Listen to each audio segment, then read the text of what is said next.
Live. Well, what's going on, everyone? Thank you all so much for tuning in at this time. Everybody that's here, greatly appreciate it. Anybody watching the replay, thank you so much. Don't forget to like the video and subscribe to the channel. Well, every time, right? Teams play the Lakers, best team in basketball, right? The Minnesota Timberwolves play the Lakers. They're the 96 Bulls, right? They're KD with the Warriors, right? They're the best team to ever grace the basketball court. They're out hustling, out working, out grinding, hitting every shot. Julius Randle's playing like he's prime Charles Barkley. Um, you know, you have Anthony Edwards playing like he's prime Michael Jordan, all of that. And then they go and they play the Warriors without Steph for like 2/3 of that game. And it's just, it is wild to me. Every time, like you can set your watch to it, like literally, you can set your watch to like, okay, teams playing the Lakers. Guess what's gonna happen? They're gonna ball out. They're gonna be the best team ever to step on the basketball court, and then they're gonna play the team next, and they're just gonna get ran through. Look, I know it's one game. There is an argument to be made on the rest, right? Like, Warriors were in rhythm coming in, only had a day or 2 days, something like that, in between their last game, where Minnesota had 5 days off because they ran through the Lakers. And then, you look at all the other teams too, right? Look at, Boston, Cleveland. Cleveland's down 0-2. You have basically everybody lost, right? Like, so, I mean, even the Thunder. So you had all these top teams that were supposed to handle business and do what they were supposed to do in the second round, all lose. And they all lost at home game one, right? So, again, you've seen it the last few years, right? In all seriousness, you've seen the last few years that like home court means like nothing in these playoffs, especially as they start getting in the later rounds, right? Like, I mean, even last year, you had teams like in the Minnesota and Denver series, right? Like Minnesota beats Denver 2 straight home games, goes up 2-0 on the series, and then ends up losing both home games against Denver, and you only needed to win one, right? Stuff like that. That just like it's wild.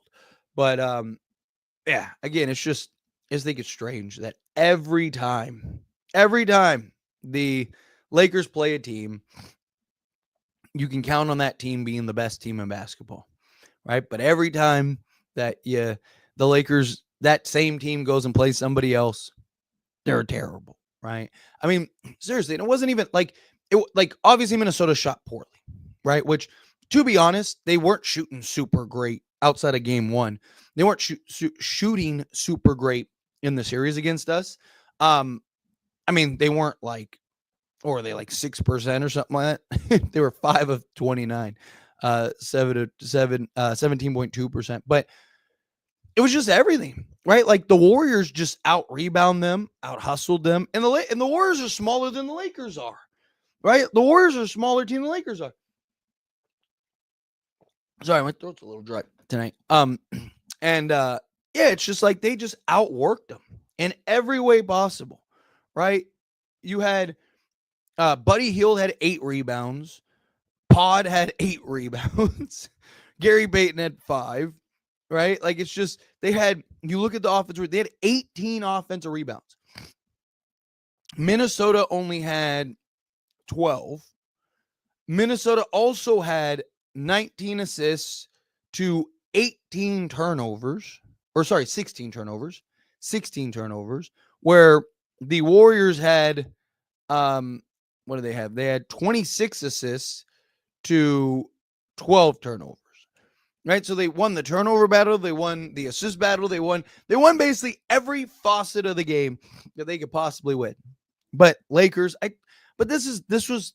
this game with the Warriors was a perfect example of everything that I talked about in that postseason, right? In the Lakers getting eliminated. A lot of the Lakers' issues was lack of effort, energy, athleticism, right? The Warriors won every 50-50 ball. Like all of them. They were winning all of them, right? In the Lakers and Minnesota series, Minnesota was winning all of them. Minnesota's winning every 50-50 ball, right? Like, those are the differences. The Lakers just that's why I keep saying, like, they need the athleticism, right? They need depth. We need big men. We need a center without a doubt, right? Like I said, I think that they need two centers, but outside of the two centers, they need athleticism. They need guys that can go get those 50-50 balls, that can chase down those loose balls. The only guys we really had were like Jordan Goodwin, who hardly played, Jared Vanderbilt, who hardly played, and like Dorian Finney-Smith. Outside of that, like, you don't have anyone else that can regularly go get those 50-50 balls. Like, Rui doesn't have the foot speed. Austin Reeves doesn't have the foot speed. Luka doesn't have the foot speed, right? Like, so you look at this Lakers team and you look at these other teams, it's night and day, right? Like, Lakers need to find ways.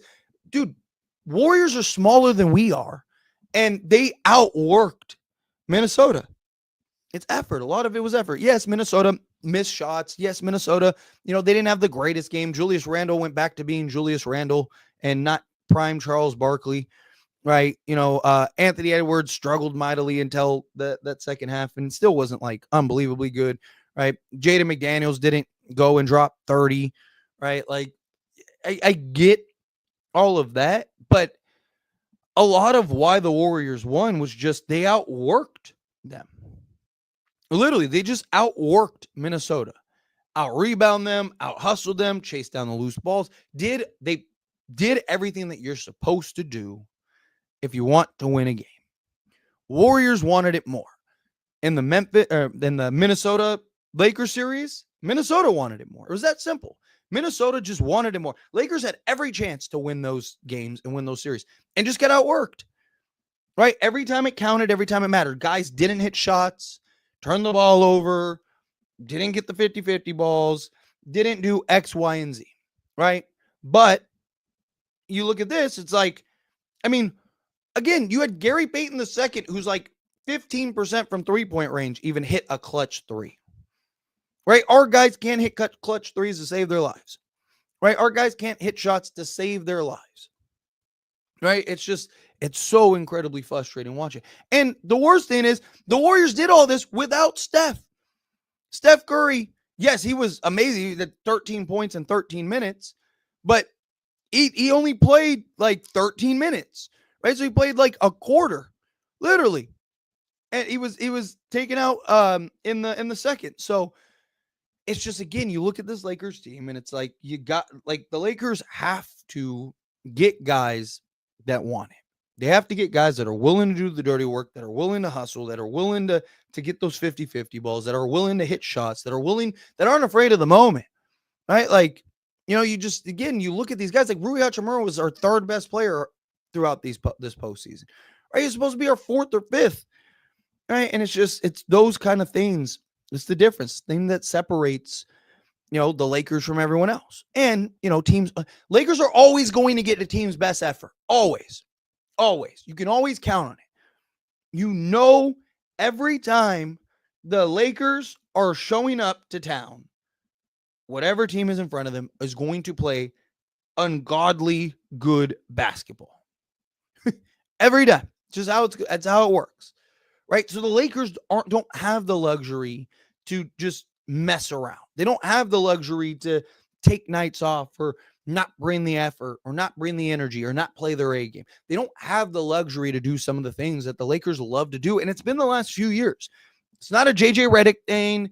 It's not a Darvin Ham thing. It's not a Frank Vogel thing. Because we've gone through several coaches, several iterations. We got to find the right guys, right? We got to find guys that are willing to do the dirty work, that are willing to play to the level in which we need them to play. We need guys that are willing to give the effort that you saw the Warriors give. Again, a lot of the Warriors' success this game was just that effort. They showed up, they delivered, they brought the effort, they brought the energy, so on and so forth. Every time you can, like I said, you could set your watch to it, right? You had Naz Reid. I mean, Naz Reid was actually good this game, but like Jaden McDaniels plays like he's prime Scottie Pippen, and KD mixed. Right? He's averaging like 25 a game. Julius Randle's playing like he's prime Charles Barkley. Anthony Edwards is playing like he's prime Michael Jordan. Right? It's crazy. Every time you can count on it. But anyway, I'm done with my rant. Let's get into all of the super chat questions, all the regular chat questions, all of those things. Real quick, if you haven't yet, hit that like button for me, hit that subscribe button for me, and let's get into the chat here, do all that fun stuff, hang out for probably about 30 minutes or so.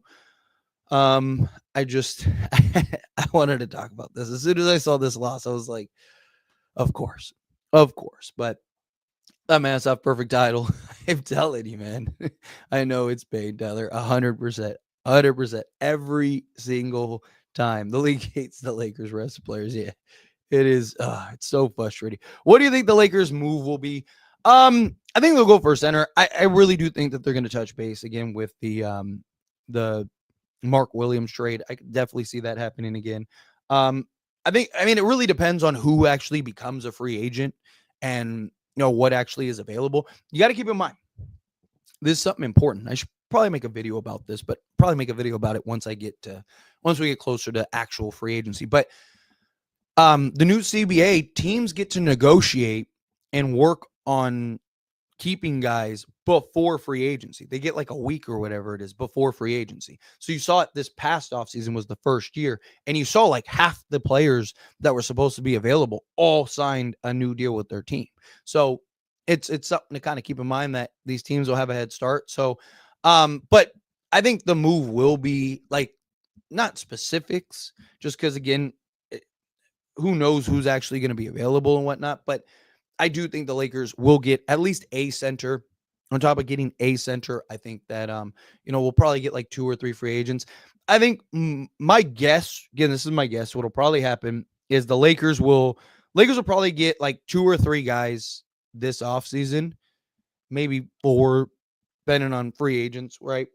But I think it'll be something where they get 2 or 3 guys this free agency, and then closer to the trade deadline, they'll end up pulling out a deal to get another, 2 or 3 guys. Because the Lakers' biggest asset, Lakers' best value are their expiring contracts, right? But it's an appreciating value, right? It's an appreciating asset. There we go. Words are hard. Sorry, I'm tired. I'm beat. We went hiking earlier and all that stuff. I'm dead. That's why I'm probably only going to go probably about 30 minutes. But plus it's like 12 o'clock here. But it's an appreciating asset. There we go. Knew I'd figure the word out. And so the longer and the closer we get to free agency, the more value those assets will have, right? So like, Rui, a team right now might not, like a team like the Nets probably will, but Rui will have more value closer to the trade deadline than he will right now because it'll be a $17 million expiry. Just stuff like that to kind of keep in mind. Once we get there. Being a Laker fan is the reason it's annoying at times. It really is. It is so incredibly frustrating. But also, I mean, being a Laker fan does have a lot of its benefits though too. I mean, every decade, you're going to win a championship. You're always going to have stars. You're always going to have, it's just, can you put the rest together, right? Let's go Lakers. Love the back-to-back live streams. Well, thank you. I don't know why I said let's go Lakers. I saw let's go Tyler. I'm telling you, I'm like delusional right now. Let's go Tyler. Love the back-to-back live streams. Thank you. I appreciate it. I hate the Wolves now, but I hate the Warriors even more. So I'm hoping Warrior fans feel what it's like team come back against them. Yeah. Look, I want Minnesota to win. I'm one of those people that like, if you're going to lose to somebody, I want it to be the champions. So I want Minnesota to win the championship because at least you could say like, hey, I lost to the champions type thing. But yeah, it'll be interesting. We'll see how it plays out. Zion coming out $10 super chat. Thank you so much. I really do appreciate that. For wing depth, I really want Andrew Wiggins, solid two-way player. Better as a fourth option. Fits perfectly alongside Luka, LeBron, and Austin. If you keep him, probably unrealistic though. I wouldn't like. I'm not against Andrew Wiggins. The problem with Andrew Wiggins, he's making like, isn't he making like 28 million? Which is like it's a lot. I like the idea of Andrew Wiggins too, because you're right. Solid. And I'm sorry, I'm trying to pull up his contract. why didn't I pull that up? Why did I bring up that? Their contract. I agree with you, right? 3-and-D Wayne, defend multiple positions, guy that on any given night can go get you 20, right? A guy that can defend the best player on the other teams, got good size, good length, good athleticism, right? But one, like I said, I think he's making, so yeah, he'll be making 28.2 million. And then he has a player option for 30 million, which I don't see him opting out of. So you're talking, Gabe and Rui could get you there, sure. Again, I wouldn't hate it. It's just like, what is Miami looking to do, right?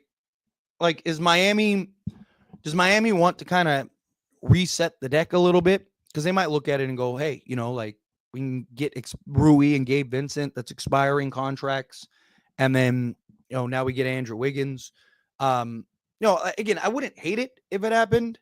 I don't know how unrealistic it is, though, right? Like, I really don't, because he's not like a star or superstar or anything. Like, it's what you said. He's a fourth option type guy, right? He's a guy that I'd love to have slotted in. Honestly, I would if you, I still would probably trade Austin Reeves and just start Andrew Wiggins at the 2, and then get me another big versatile wing at the 3. So you have Luka, Andrew Wiggins, pick your 3 that you want, LeBron James, and then, a Mark Williams or whatever, right? Something like that. I would be all for. It's definitely, an outside of the box type trade. Like I said, I wouldn't hate it. It's not my favorite move, right?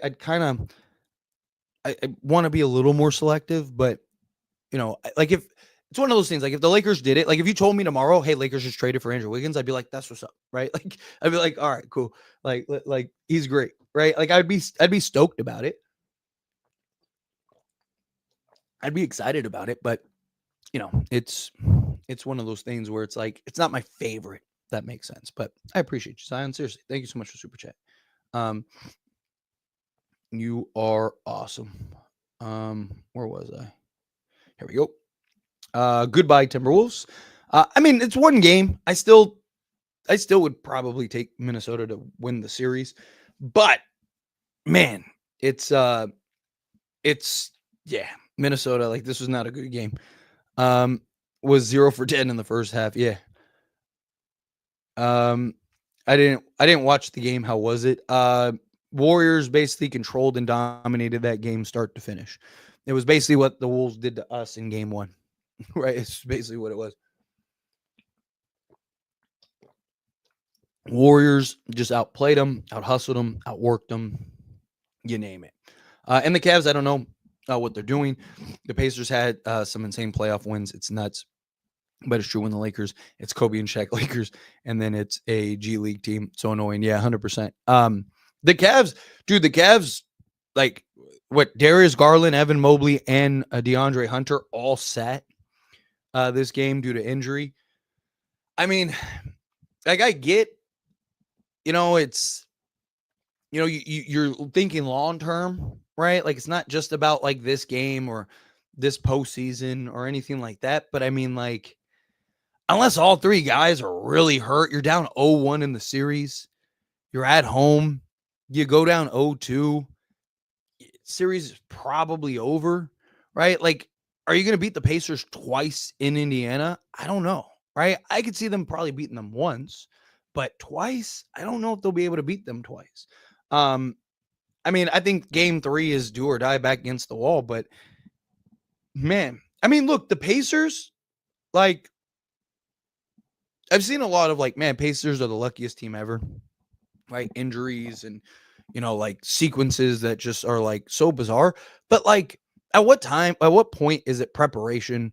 At what point is it just like, hey, man, like the ball kind of rolls to their court more times than not, right? And then also, it's just, again, like, I hate the whole, like, oh, they didn't play anybody, or they, like, it's not their job, right? Their job is to show up and play the team in front of them, right? Like, if the Cavs, end up, sitting everybody. Like, that's not their fault. That's the Cavs' fault. Figure it out, right? Like, so it's just, yeah, but it's crazy.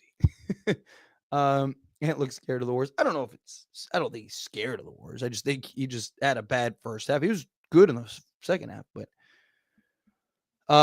yeah, Randall was, like I said, Randall was prime Charles Barkley against us. Let's see, man, we would be there if JJ played. Everyone shaking my head, man. LOL, this hurts. I don't who is he supposed to play, right? Like, Steve Kerr played a lot of guys. He played like 13 guys, but like all of them showed up, right? It's kind of like how long can you play Gabe Vincent when he's out there just jacking up careless threes and, you know, not playing defense and not being an impact, right? Like, at some point you're like, all right, like, who am I supposed to play? What am I supposed to do? Right? I mean, Cavs about to get swept. I'd be pretty surprised they get swept, but I think they might. I mean, they might lose in 5 or 6. Because again, are the Pacers really going to lose 2 games in Indiana? I don't think so. Right? I mean, they beat them fully healthy the first time, right? So I just it's wild. It's wild. No one looks invincible. Yeah, but that's the thing, right? Like, so going into the postseason, one of the things that I talked about very heavily is that, like, I believe the Lakers can beat anybody, but in the same breath, I think anybody can beat the Lakers, and you saw it, right? Like, I wholeheartedly believe that the Lakers could have beaten Minnesota. I didn't like the matchup necessarily, but I thought that they could beat them, right? I thought Lakers can beat anybody in this postseason, right? But I think that there was as many arguments, if not more, and I've said this numerous times in videos and live streams, as many arguments as, if not more, of them losing to these teams, right? So, Giannis to LA, it's possible, he said.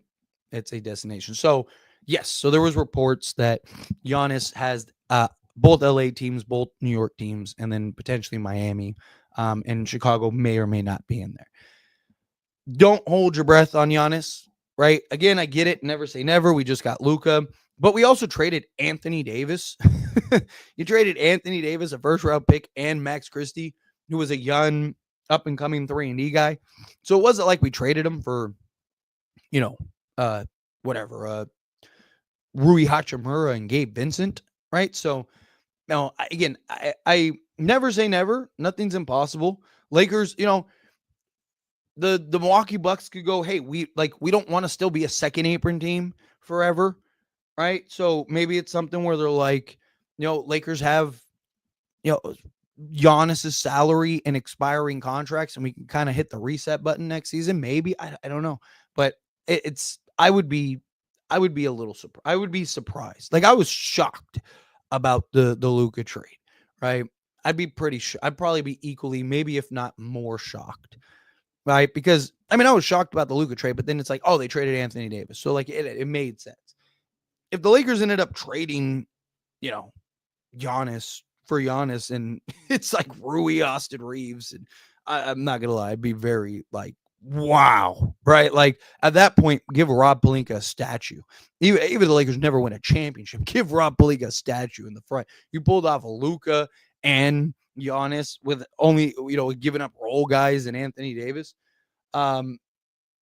Where is the Halliburton overrated narrative coming from? He is not playing around. Yeah, so the overrated thing comes from a report, like they did like the poll thing, and he was voted by like the players and everything most overrated player in the league. So that's where it's coming from. But Michael coming out the $5 super chat. Thank you so much. I really appreciate that.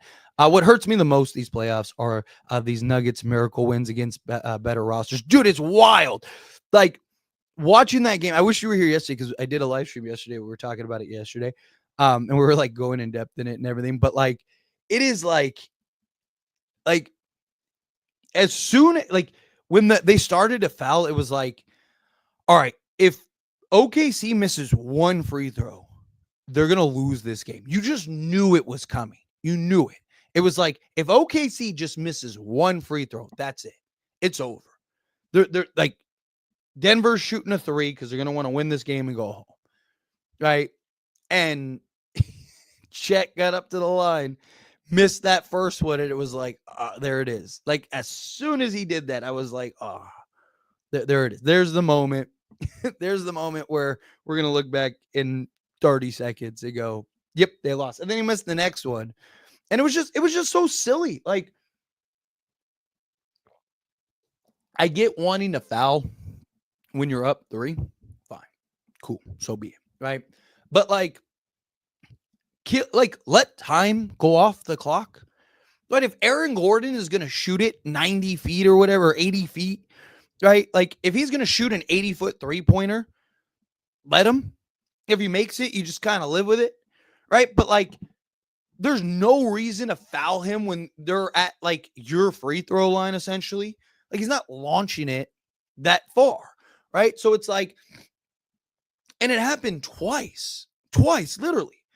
Like, it's like kill 5 seconds off the clock, right? Foul him when he crosses half court, then foul him, right? It's just like kill that 4 seconds or whatever. It's wild. But, yeah, man, they're gonna. I'm telling you, like Nuggets are gonna end. What's gonna happen is Nuggets are gonna be in the finals again. We're gonna need a Celtics Nuggets final because I still don't trust the Knicks to beat them. I know that they got the win, but I still don't trust the Knicks. But I appreciate you. Thank you, Michael. Really appreciate that. Steve Kerr says Steph Curry's day to day. Curry crushed about the injury, set to undergo MRI on hamstring tomorrow. Hopefully he's back, right? Because I want a good series, right? Now the Lakers aren't in it. Obviously, I have teams that I prefer more than others, but like I want good basketball. I want good playoff basketball, right? Like I want good series. I'm still a basketball fan. I'm diehard Laker guy, but I still am a just basketball fan. But appreciate you. Thank you so much for super chat. Where was I? Blucka, what's going on, buddy? We already pitchforked the Lakers. We can't pitchfork any further. We can't pitchfork any further. I can hear the scene in my head, Blucka. The Warriors in 7, yeah. I mean, it very well might be the case. Facts, yeah.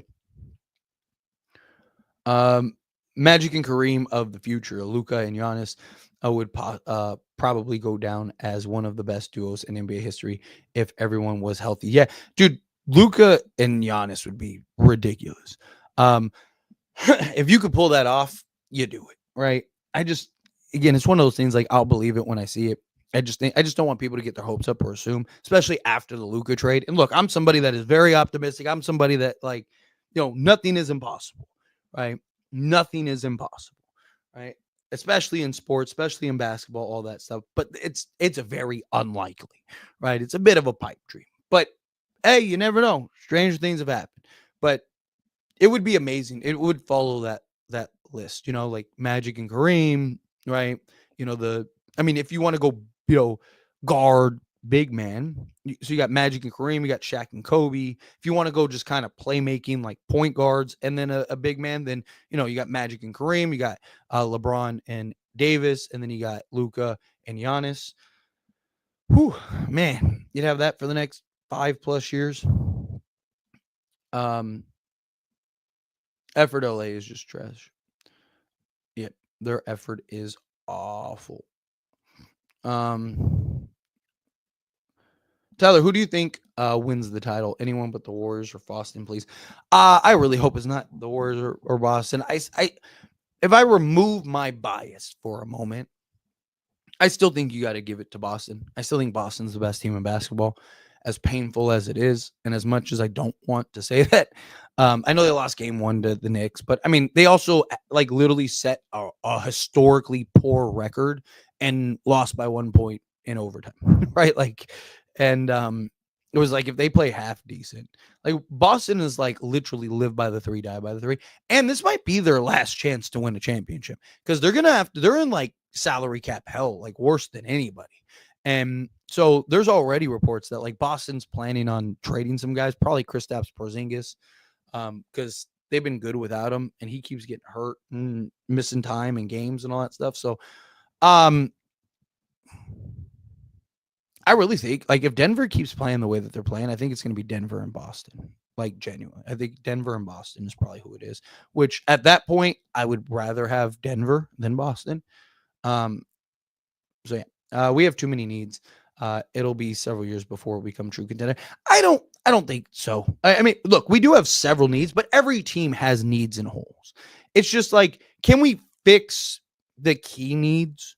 Right? Like, if you get a center and a backup center, that solves like most of the, like, Lakers. If Lakers had Mark Williams and Clint Capella, they probably beat Minnesota. Right? And that's with all the other holes and all the other flaws and all the other issues the Lakers had. Right? Like, so again, like, every team in the league has concerns. Every team in the league has issues. Right? Now, again, Lakers being a true contender, they can have holes and still be a true contender, but it's how well are they going to be able to mask it, right? I think that they need several pieces personally. But yeah. JJ needs to play everybody. They're not playing everybody. Steve Kerr's the only coach probably ever. Like, how many coaches in the history of the league have played 13 guys in the playoffs without like necessity? Like, guys got hurt or something like that. Like, no one does. Most teams only play 8 or 9 guys, at most. Unless, again, there's circumstances you're trying to grasp for straws or something like that. And the problem is, too, again, the first 2 games, JJ played guys. Guys just didn't show up. Like, how much longer are you supposed to play Jackson Hayes when the guy's, like, completely unplayable out there? Like, how much longer are you supposed to play Gabe Vincent? Right? How much longer are you supposed to play some of these guys, right? Like, again, you can blame the coach all you want, but at some point, it falls on the players, right? How many coaches are we supposed to go through? So we fire JJ Redick and you bring in Mike Malone, and then, like, do you think Mike Malone wins a championship with this current roster? Because I don't.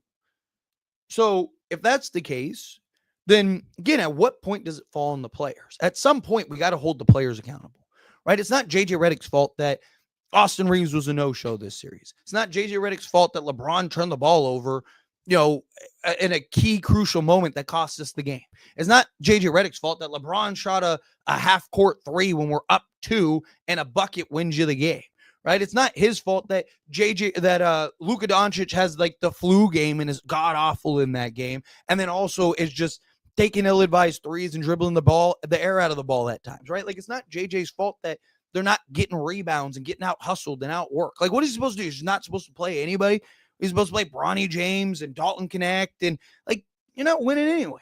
Right? At some point, it falls on the players. At some point, the players have to show up. Right? Look at this series. Right? Game 1. The Warriors guys showed up. Guys did the hustle plays, did the dirty work. Several guys shot the ball poorly for the Warriors, but they impacted the game in several other ways. You didn't get that from the Lakers. Again, I'm not saying JJ Redick was perfect. Like, JJ Redick absolutely made some bad choices. Right? JJ Redick absolutely had some fault. Right? He was part of the issue. He was part of the problem, but people want to just blame one person. You don't lose a series because of one person. You don't. It's just like, unless LeBron James every possession is just going here and handing it to, here you go, then yeah, blame one guy, right? But you lose it because the players are the ones that have to play the games. The players are the ones that have to show up, that have to deliver. People go, oh, it's the coach's job to get him to. If a coach has to convince you to show up to a playoff game, get those guys off my team. I don't care about the coach at that point. I care about the players at that point. At some point, you got to hold the players accountable. We've gone through 3 different coaches. Frank Vogel won a championship, and we had the problem. You had, Darvin Ham, and we had the same problems. You have JJ Redick now, and we have the same problems. Right? And what's the commonality? You've had several of the same guys the entire time. Right? Like, at what point do you go, okay, it's the players? Again, like, it's not one person's fault. If you think JJ Redick's a bad coach, that's fine. But we didn't lose the series just because JJ Redick was a bad coach. We lost the series on several fronts. And every team wants to blame the coach, right? What do you think everyone's doing right now to, not Taylor Jenkins, what's Chris Finch right now? I encourage you, go look at Minnesota's chats and stuff like that and watch Go watch everybody blame the coach right now. Again, it's always the coach's fault. It's not the coach. At what point do you hold the players accountable? Anyway, my rant is over. I got a super chat. David, coming out the $5 super chat. Thank you so much. I really appreciate it. Heliocentric versus well-rounded team build. Luka, LeBron James, AR, and Rui feel too much offense, no D. Gabe, Dorian Finney-Smith, Bando, too little offense, making good D meaningless. Yes. So, like, one of the things that I wanted I mean, to be honest, I talked about this the last 2 years, literally. Right? I made a whole video about it when the Lakers were 8-0 with Rui Hachimura in the starting unit. And people told me, like, oh, like, sit down, Tyler. You don't know what you're talking about. Right? Like, my problem is like, yeah, it's great when the offense is cooking, right? But what happens when it's not? You hit that inevitable wall in the postseason because the game is tighter, less fouls, more physical, right? So teams just go on droughts. It happens. Warriors went on a drought this game. Minnesota went on a drought, right? Like, it happens, right? What happens, though, when you can't stop anybody? And you saw it in the Denver series. You saw it in Minnesota series. Right? Like, one of the things that I really wanted, and I knocked JJ for, is not having better balance in the units. I understand JJ's thought process of, like, I'm just going to run my 5 best guys. And sometimes that works, right? Sometimes it's what you got to do, right? But, like, to me, there was a clear need of balance in the starting unit and throughout the game. Right? Too many, like, defensive units with no scoring, or too many offensive units with no defense, which, isn't entirely right. Like, you only have the players that you have to play, right? But, like, I do think he could have done a much better job of balancing it out. And I really wanted to see, like, that's why I talked about go with Jared Vanderbilt and Dorian Finney-Smith, especially, like, it's also understanding your players, right? Which, again, like, another thing you could blame JJ for. Luka Doncic wants to go and drop 30 in the first quarter, right? That's his game. He loves to do that. He loves to let the first quarter kind of dictate how he's going to be the rest of the game. So with that, you don't need all this offense in the starting unit because, again, Luka Doncic wants to take 20 shots in the first quarter. And usually it works, right? Usually he'll get more. 9 times out of 10, he's going to go get you 20 in the first quarter, right? You even saw it in some of these playoff games, right? So to me, I looked at it and I was like, JJ should better balance the starting unit because Luka's going and giving you 20. Lakers are up 7, but they should be up 15. And that's the difference. Why aren't they up 15? Because you're not stopping Minnesota in the process. Luka's slicing and dicing, torching and killing, and doing all the things that he needs to do, but you're not getting the stops on the other side to balance it out to give you the large enough lead, right? So, to me, I would have rather seen something where you went like a Luka, Jared Vanderbilt, Dorian Finney-Smith, LeBron James, and, if you wanted to go Rui, or if you wanted to go with Hayes or whatever, right? Something like that.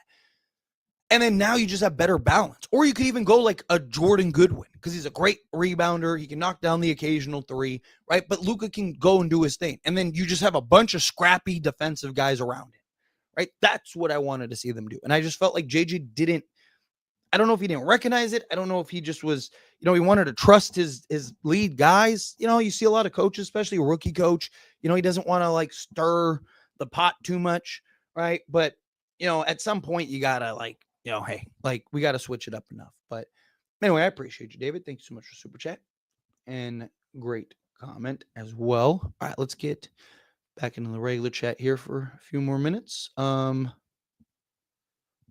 was I? Here it was. Ant-Man did all that talk about the Lakers, and then he goes and lays an egg. He is not a superstar. I mean, I'd still think he's a superstar, but he did lay an egg. Like, the guy is ridiculous, but particularly in the first half, he was great in the second half. He had 19 points in the second half. But yeah, all that talking and then to show up the way that you did. I'm a Kings fan, and I can't believe they traded Halliburton. Yeah, to this day, I think that's crazy. I get that they had the Aaron Fox, and it was kind of like, worried about the redundancy, but man, that dude is so good. And what's crazy is he wasn't having a great year, but he got to the playoffs and he's just been a monster, man. Hey, Adam, do you think it is over for the Cavs now? Yes.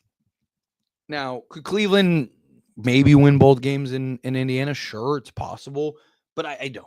Indiana has the experience. They were in the conference finals last year. They're a good team. Like, I don't think they're a championship team, but I mean, at this point, if they make 2 conference finals in a row, you have to at least, you got to give them the contender title, right? Like, so they got to be a contender at this point because this will be back-to-back conference finals for them.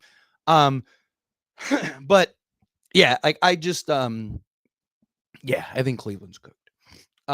Technically not yet. Could they win 2 on the road? Sure. They are good enough, but like, it's just one of those things where I just Indiana, they're tough, man. Tough. Let's see, but they need to wake up fast. Yep. Using Giannis as an example, when people say, "Oh, you'd be giving up too much depth," can you tell me what depth you're talking about? Braun and Luka are the only ones that showed up. I mean, look, I've made that same argument before as well. Like, like depth is great when you actually have it. Depth means nothing when you don't, right? And you can still have depth, right? Like you could still have guys. You can still have 8, 7, 8 deep, right? Like if let's say the Lakers again, I think it's very unlikely. I want to make that clear. But let's say that the Lakers do end up pulling off a Giannis trade, right? So you're trading, let's say Austin Reeves, Rui Hachimura, Gabe Vincent, Maxi Kleba, right? I think that gets you to the numbers, right? So, okay, cool. So now you got Giannis, you got Luka, you got LeBron, right? You still have Dalton Connect, probably, unless you traded him in the deal. Let's say you traded him. Let's just say you essentially gave up everything. Let's just keep it that way, right? Well, if LeBron is, especially now that you got Giannis, it's like, hey, dude, like, it would be great if we could free up our full mid-level exception so we can go get a guy. But also, Giannis is probably playing the center position at that point because LeBron's still going to be best suited at the 4. And at this stage of his career is probably best at the 4. So you essentially got your center position solved. So you got like LeBron, Giannis, and Luka. And then can you free up your full mid-level exception to go get, a 3-and-D guy or whatever, right? Like you could still get to, 7, 8 guys deep. And then after that, it'd get a little thin. But like, look at most of these top teams anyway. They're all running 6, 7, 8 guys anyway, right? Boston won the championship with literally 6 guys. Denver won the championship with 6 guys, right? Like, if you have good enough talent, it's fine. It's harder to find depth. If it was easy to find depth, every team in the league would be deep. It's not easy. There's only a few teams that really have true depth, right? Lakers merchants, unbelievable stuff, man. Yeah, without a doubt. Warriors have the speed to make up for not having the size, especially on defense. Lakers don't. Exactly. Which is why I keep preaching. Lakers need athleticism, right? Yes, we need a center. Yes, we have several needs. Yes, there's several things that need to happen. They need athleticism, and they need it badly, like badly. Lakers are bigger than the Warriors, but Warriors are better defensively. Their offense is better with less talent. Lakers with simple drive and kick, stagnant. Yeah. And again, they're more athletic. Their guys, yes, they're smaller, but they're quicker. They're more athletic. They will get the 50-50 balls. It's something I've talked about the last few years. Literally talked about it the last few years. You're not like, it's hard. You have to work twice as hard because you have now, before it was D'Lo, Austin Reeves, and Rui, but it's still the same thing with Luka. Not that Luka and D'Lo are the same player, but the lack of athleticism and foot speed, right? So it's like, okay, when you have Luka, right? It's like, okay, well, who's next to him? Interesting. Austin Reeves. Okay, well, Austin Reeves gives you 0 foot speed, 0 athleticism, right? Compared to like you and I, yeah, Austin Reeves is athletic, right? Compared to you and I, Austin Reeves is, he blow us out of the water as far as athleticism goes. But compared to by NBA standards, he's not. So it's like, okay, there's two non-athletes in your backcourt. Okay, and then you slide over to the 3 spot. Okay, well, who's your 3? Usually that's more often than not supposed to be your most athletic guy, right? And it's like, oh, it's Rui Hachimura, who is just as unathletic as Luka and Reeves. And then you look over at, LeBron James. It's like LeBron is at 40 years old in year 23 is our most athletic guy. Like, what do you expect? Right? Like, that's the problem. So Warriors just have better athleticism. They're quicker. They can chase down those loose balls, right? It's been an issue that they've had the last few years, right? You look at the Denver series, right? Denver chased down every loose ball. They won those 50-50 balls. They won every single time. And it was crazy. I feel Lakers always start. So you're not wrong. Let's see. I think it's the media always talking about the Lakers. And so I think in order for teams or players to get respect from the media, they want to play well against the Lakers. I don't know. Yes, it's definitely, I wholeheartedly believe that that's part of it. I also think part of it is like the Lakers just well, I guess that kind of goes into what you're saying too, right? Lakers have a natural spotlight. They have a natural gravitas, right? If the Lakers are on TV, people are watching. If the Lakers are on TV, people are talking, right? So what's going to get more attention than anything, right? Like, what was Mike Malone's entire meltdown about? That they beat the Lakers and all anyone's talking about is the Lakers. It's things like that, right? I don't want Mark Williams. I want a Nick Claxton. Stay away from Mark. He is injury prone. I don't mind Mark Williams. Like, the Lakers' issue wasn't the injuries that he's had recently. It was the long-term impact. Again, everything's at a price, right? Claxton, you got to keep in mind, is making pretty penny. He has like $75 million or something like that still owed to him over the next 3 years. But I don't like Mark Williams' skill. Like, he's good. He's like a 20-10 center without Luka, right? Like, I like Mark Williams a lot. It's just I trust the Lakers that if there's concerns, but I do think that they'll probably look at it. They'll evaluate him and kind of figure it from there. If we do trade Austin and Rui, who would you miss more? As crazy as people might take this, Austin Reeves, because look, I know people label me as an Austin Reeves hater. I don't hate Austin Reeves. I think he's a good player. I just don't bow to his feet like some of these other people, right? Like, but Austin Reeves is a guy that has proven like he can win you games during the regular season, right? The guy averages like 30 a game when Luka, LeBron, and Anthony Davis aren't on the court, right? So like, Rui, I think, is the more loved, right? Or beloved.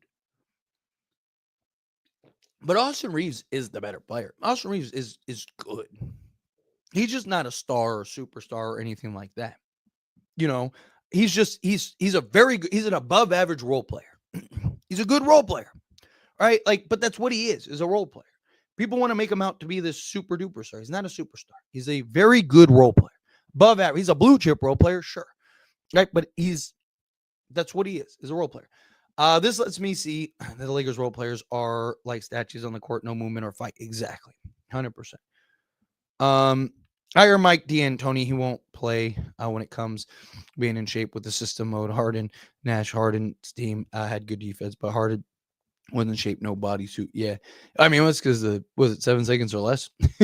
Exactly. It was roster construction built for the regular season, even though they did try to get a center. They ran out of time. Yeah. And it's part of it is, the Luka thing took a month or over a month. So, and that's your biggest priority because you don't want to do anything else. Like, even when the Luka trade happened and the Mark Williams thing fell through, I got a lot of comments and a lot of stuff from people where they were like, why weren't the Lakers, preparing if you knew you were potentially getting Luka?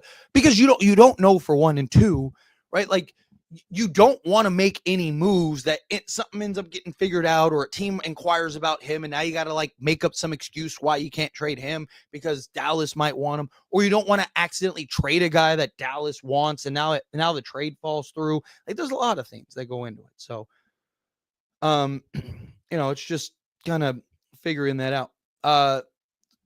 Shocker, coming out $2 per chat. Thank you so much. I really appreciate it. The 7-day break to playoffs lost the Lakers momentum. So that was something that I talked about very heavily. I made several videos about that, right? Like, it's you Lakers were hot. Dorian Finney-Smith was shooting the ball like better than anybody.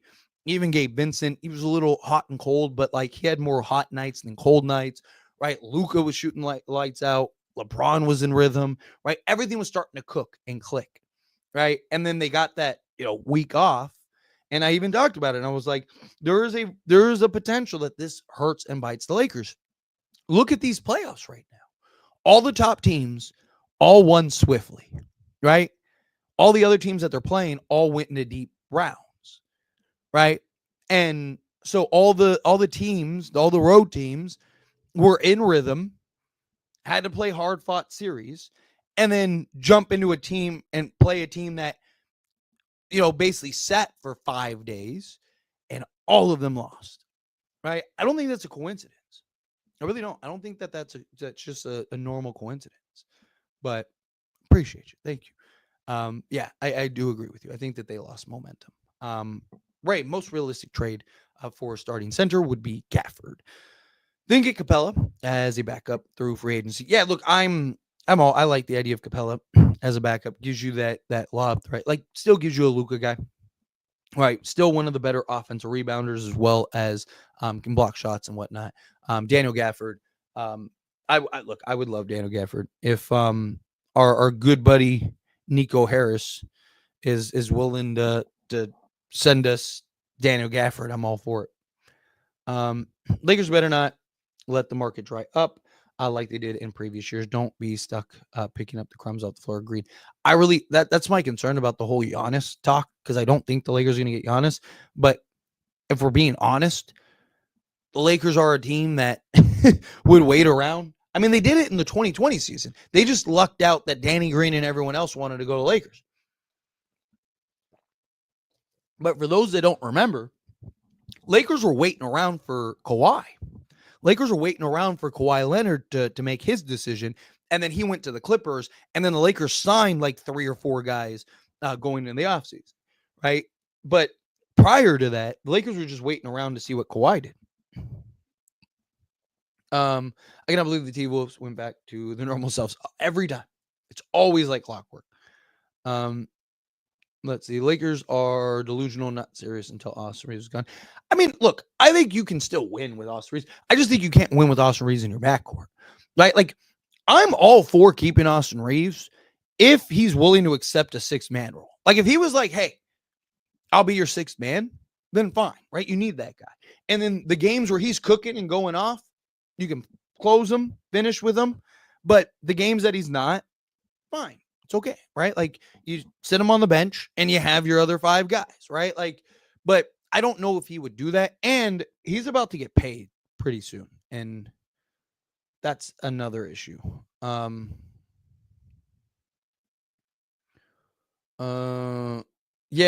didn't play Dalton. How do we know he wouldn't show up? He might have been a difference. I mean, he wouldn't have showed up defensively. He is statistically, by every metric, our worst defensive player. Right? And on top of that, you're talking about the most physical team in basketball that was able to just like clobber us on every stretch, right? Like, you really trust a rookie with no defense and inconsistencies throughout the regular season, had trouble finishing at the rim, is now going to come in and all of a sudden magically play excellent defense. And even if you're like, okay, well, forget the defense, what about the offense? You don't think that Minnesota would have been right in his chest the entire game? And also, what do you think Anthony Edwards and all these other guys would have done? Right? They all would have been licking their chops at Dalton Connect being on the basketball court, and they would have went at him every single possession. Right? Could they have played Dalton Connect? Sure. But I don't think like that's the difference. Right? I don't like look at Dalton Connect and go like, man, like Lakers win the series. Like, maybe the Lakers win one more game if he goes off and gives you 30. But you don't think that they would have made the adjustment if as soon as he hit like 2 threes in a row or something? I just don't look at Dalton Connect and go like he was the problem solver for the Lakers. We never had a legit center to match the physicality. Otherwise, we would have beaten any team, including the Wolves. Agreed. Would y'all do a sign and trade for LeBron to Cleveland for Allen, Hunter, and Green? In a heartbeat. Allen gives you the center. DeAndre Hunter gives you 3-and-D wing. Green gives you, I would, just given LeBron's age and stuff, you'd still need another star, but it's you kind of solve most of your holes. Let's see. Oh, got another super chat. Hood coming out $2 super chat. Thank you so much. I really appreciate it. Never forget, LeBron averaged 31 on McCants points per game. Yep. So, look, LeBron. You're not trading LeBron. 2, you're going to keep LeBron. But I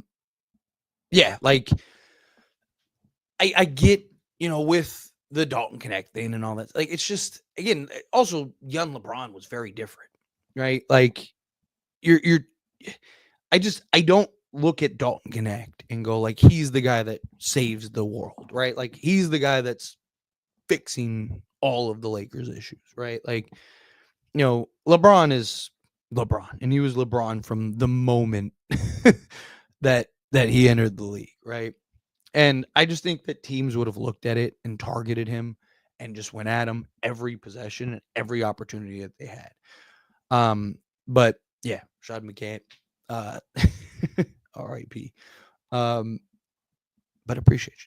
Thank you, Hood. Let's see. First of all, the Lakers can't afford Giannis. They don't have anything the Bucks would want. Don't be surprised. So Milwaukee is in a very look. I think it's a pipe dream. I don't think it's going to happen. But the Milwaukee Bucks are not in a usual situation. They are in salary cap purgatory. They are a second apron team. And if they trade for Giannis, it's probably going to take a third team. And they're still probably going to be a second apron team, which means they're going to be stuck in purgatory. And they're going to be bad. They don't control any of their draft picks for the next 5 years. So they can't entirely bottom out, right? Like, there is an argument to be made. The Lakers' best chance and their best sales pitch is, we have the expiring contracts to let you reset, right? Like, yes, you can have Reeves and you can have all this stuff and they can keep you afloat, but then you can keep whoever you want and let everyone else go and just wipe your boards entirely, right? Like, that's an advantage that the Lakers have that no one else has. So it's one of those things. It's tough, but yeah. Again, I think it's incredibly unlikely. Alan, coming out $2 super chat. Thank you so much. Lakers should trade Austin Reeves for Jalen Green. I do not. No, I think stay away from Jalen Green. I mean, you can make an argument Jalen Green is worse than Austin Reeves, which is crazy. So actually, it's funny. I actually talked about this in yesterday's stream. Jalen Green is the most hot and cold player I think I've ever seen. There are literal games and moments where he looks like the best player in basketball. Genuinely. There's games where you watch Jalen Green and you're like, dude, this is the guy, right? This is everything that this team that they need as far as a scoring option and this, that, and the other. But then you watch other games and he's like the worst player in basketball. It is the strangest thing because it's literally one or the other. Literally. It's either he's the best player in basketball or he's like the worst player in basketball, right? You look at this playoffs and you look at this postseason, that literally was what happened.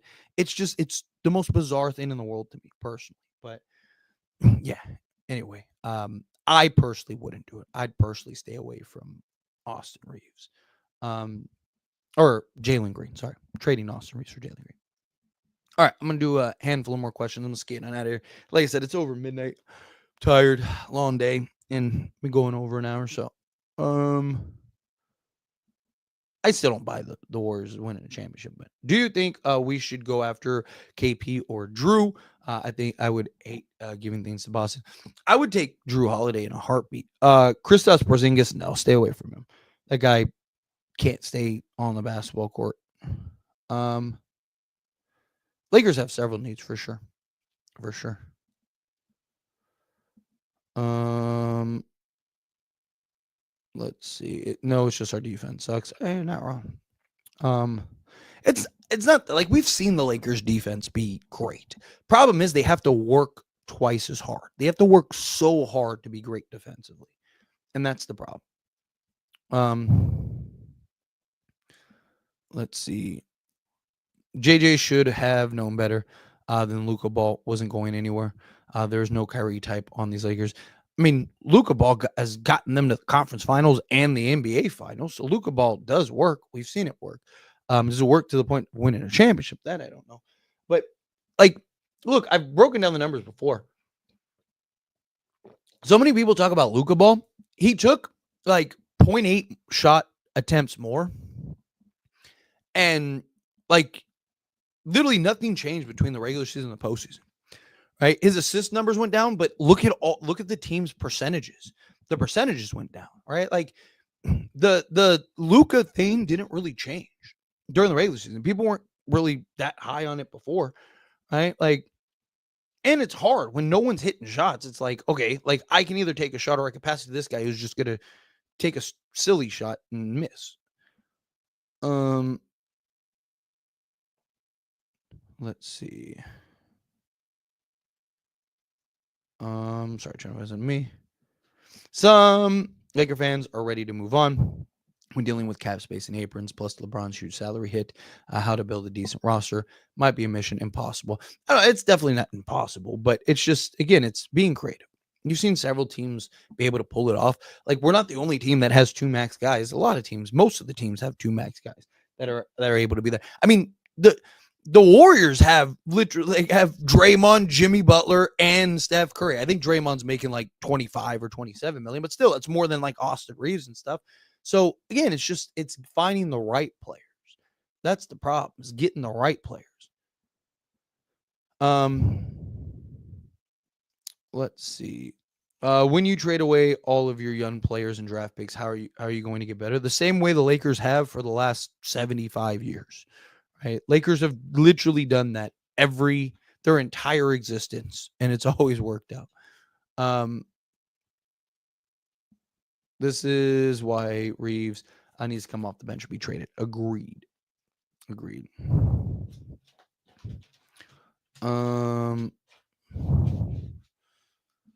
Let's see. Thoughts on Nas' poor performance throughout his career and even now. Look, I think circumstances. He was good in the Lakers series. Like he was everything that they needed in the Lakers series. He wasn't great this game against the Warriors, but I think he'd be fine. Right? Again, I don't know if he's, especially like again, the Lakers beggars can't be choosers, right? You're only going to be able to get so many guys, right? Like, and you only have so much cap space and all those other things. So, I would take a chance on him, right? I think he's worth it. I think you bring him in. I think he'll be fine. What's going on, Diller? How are you? Appreciate you. What's good? All right, let me do like 3 more and then let's get on out of here. Let's see. Reeves was missing open shots. Yeah. Genie doesn't run the basketball side. That's Rob. Can only point at Genie for not wanting to pay the second apron or not selling non-roster constructions. That's not true at all. Genie Buss absolutely runs the basketball side. Judging by the various vetoes, she's vetoed like 4 trades in the last like 5 years. Our Buddy Hield and Miles Turner, right? Like she now is stepping aside and promoted Rob Pelinka. Rob Pelinka was not the president, right? He was the assistant. Jeannie Buss was, right? Now they just made him. I don't understand how Randall is completely different player against the Warriors. He was prime Shaq Curry against the Lakers. Couldn't miss. Yeah, because again, it's the Lakers. That's how it goes. That's how it works, right? All right, and then all right, here we go. We'll end it here. Rough ending to the season. Just now coping with everything. To be honest, the best way to put is we have Luka and we'll get another star. Our future is set. Yeah, look, I think we're in good shape. I think we'll be fine. But anyway, like I said, I just want to do a little live stream, wanted to talk, hang out, have a fun conversation with everybody. But it's getting late, I'm getting tired, wearing down. I appreciate you guys. You guys are beautiful. Thank you all so much for hanging out with me and doing this live stream. Everyone that gave me super chats, seriously, I appreciate you. Thank you all so very much. Anybody that's just here hanging out, again, thank you. Make sure to like the video, subscribe to the channel on your way out. And yeah, like I said, definitely now that we're in the off season, I don't have like the post game streams. Definitely we'll do more live streams sporadically and stuff when I get some time. So make sure you have the notifications on so that way you get notified whenever I go live. So appreciate you guys. You guys are beautiful. And I will see you guys in the next one.